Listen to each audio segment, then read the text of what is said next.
Greetings, ladies and gentlemen. My name is Frank Richard Yabdi, and today I'm going to present my thesis that's entitled The Effect of Customer Satisfaction on Retention and the Moderating Influence of Customer Age and Income on the Satisfaction-Retention Relationship, a quantitative study of Disney Plus subscribers in West Indonesia. We will first jump into the introduction and then we'll go through the presentation up until the conclusion. First, let's start with the introduction. I'll introduce what Disney Plus's business model is. So Disney Plus is a SVOD or subscription-based video on-demand service within the OTT or over-the-top industry where online and personalized media is the service delivered by providers to customers. In an SVOD, customers subscribe to a platform to watch unlimited contents. Other than SVOD, there are other alternative business models in the OTT industry, such as the AVOD, the TVOD, and also a hybrid that combines SVOD and TVOD. So more background on Disney Plus. Disney Plus was launched by the Walt Disney Company on November 12, 2019. It shows contents from franchises such as Disney, Marvel, and Star Wars. Disney Plus ranks third worldwide in subscriber base behind Amazon Prime and Netflix. The issue faced by SVODs, including Disney Plus, are seasonal churners or more familiarly low retention. So, for example, in America, from a study by Arthur D. Little Company, nearly 25% of premium service subscribers by the end of 2023 regularly churn due to their interest in very specific content. Past studies have shown that customer satisfaction highly influence customer retention compared to other variables. For example, in the study by Chang and Chu in 2023, they found that service value, customer satisfaction, alternative attractiveness, and switching costs affect customer retention, but customer satisfaction highly influences customer retention. And other than that, it also affects switching intention and behavior. From reviewing other studies as well, I found a research gap, and that is studies on customer retention usually or studies OTT industry in abroad, but rarely focuses on a specific platform. And that is why I decided to study the effect of customer satisfaction to customer retention in a specific platform, that is Disney Plus. Now, in terms of the research problem, the main problem that I found, and that is low retention rate, and I will add more information on that. So 40% of all SVOD subscribers churn in the last 6 months. This is a study by West Scott et al. In 2024, with Disney Plus having 21%, study by Meglio in 2024. Other than that, also, I figure that different temporal contexts will cause different customer genre preference, and this is related to the age variable as moderating variable in this research, because distinct behavioral patterns and the purchase intentions are apparent in each generation, as demonstrated by past research. And also, different income group may have different effect on the customer satisfaction and retention relationship, because more affluent customers show weaker satisfaction and retention relationship, as evidenced by past research. From these problems, I created several research questions. First, what is the effect of customer satisfaction and customer retention? Second, what is the effect of customers' age on the relationship between customer satisfaction and customer retention? And third, what is the effect of customers' income on the relationship between customer satisfaction and customer retention? And I also created 3 goals for this research. First, to study the influence of customer satisfaction and customer retention in Disney Plus. Second, to investigate the moderating effect of customers' age on the relationship between customer satisfaction and customer retention. And finally, to investigate the moderating effect of customers' income on the relationship between customer satisfaction and customer retention. This study was conducted on customers who are age 18 years old and above, customers who are responsible for paying their subscription, customers who live in a city in West Indonesia, and finally, customers who are current subscribers of Disney Plus. The benefits of this research, I hope it can benefit Disney Plus managers by helping them design marketing strategies effectively and tailor retention efforts. And I also hope it can help FEB students by providing them reference and case study that enriches their theoretical knowledge in general, and also specifically on the topic of digital economy. Next, we will talk about the theoretical framework. Customer satisfaction, according to Schiffman and Weisenblit, is the assessment performed by the customer on a product or service based on prior assumptions. It is the gap between perceived performance and expected performance. There are 11 determinants of customer satisfaction according to Shipman and Weissenblit, as you can see in this slide. Next, customer attention. So according to Shipman and Weissenblit, customer attention is the process of converting individual transactions to become long-lasting relationships, to increasing the benefits gained by customers for staying with the company rather than switching. Benefits of retaining customers, as you can see in the slides, according to Shipman and Weissenblit, are, among others, increased sales and profitability, cross-selling opportunities, and less price-sensitive customers. However, linking customers' attitude to behavior in a cross-sectional study is difficult, so this research adopts the construct used by Renouvier and Prabhu in 2003, which says that customers' satisfaction is customers' future propensity to stay with the service provider. Next, we'll talk about the hypothesis. So first, the hypothesis says that customer satisfaction has a positive effect on customer retention. The second hypothesis says that the older the customers, the stronger the effect of customer age on the relationship between customer satisfaction and customer retention. And the third hypothesis says that the higher the customer's income, the weaker the effect of income on the relationship between customer satisfaction and customer retention. From those three hypotheses, I create this research model, as you can see in the slide.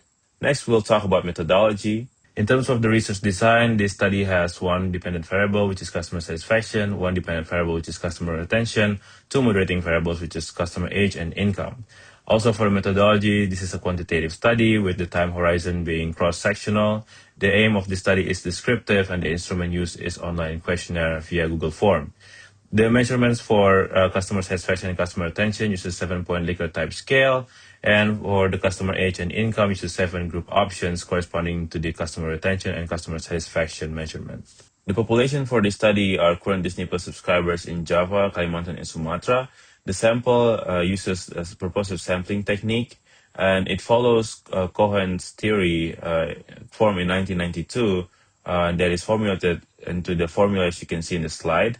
And from this formula, I try to calculate the number of minimum samples, which is found to be 74. However, I established the minimum number of samples to be 120, following the rule of thumb established by Roscoe in 1975, as cited in Sekaran and Buji in 2016, page 264. The questionnaire used in this research has 4 sections.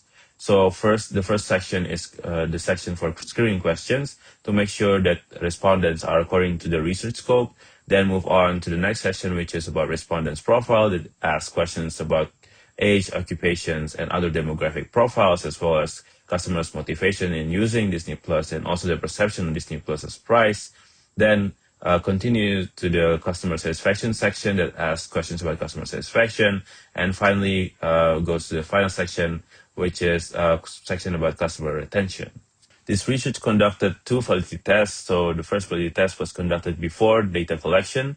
There were 8 participants in this test, and in this test, those 8 participants were filtered based on the research scope and were interviewed about the questions in the questionnaire, and this was conducted online through Zoom. Next, there's the construct validity test that was conducted after data collection. We're using the CFA method. The CFA, or confirmatory factor analysis, is a statistical technique used to evaluate whether the observed variables adequately represent a set of underlying constructs. The software used for CFA is RStudio with the Lavin library and with TWLS as estimator. And finally, there's the reliability test after the construct validity test that uses Cronbach's alpha as the indicator and SPSS as the software.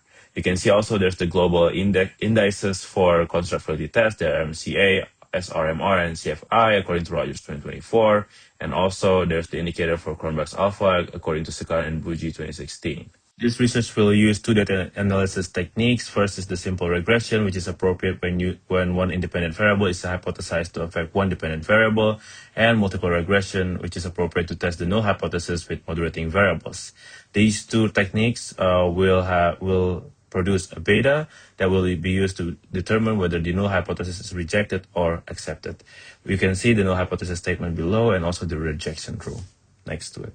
Moving on to the results and discussion. Through the data collection process, I managed to gain 156 samples, with 72.44% being females and 27.56% being males.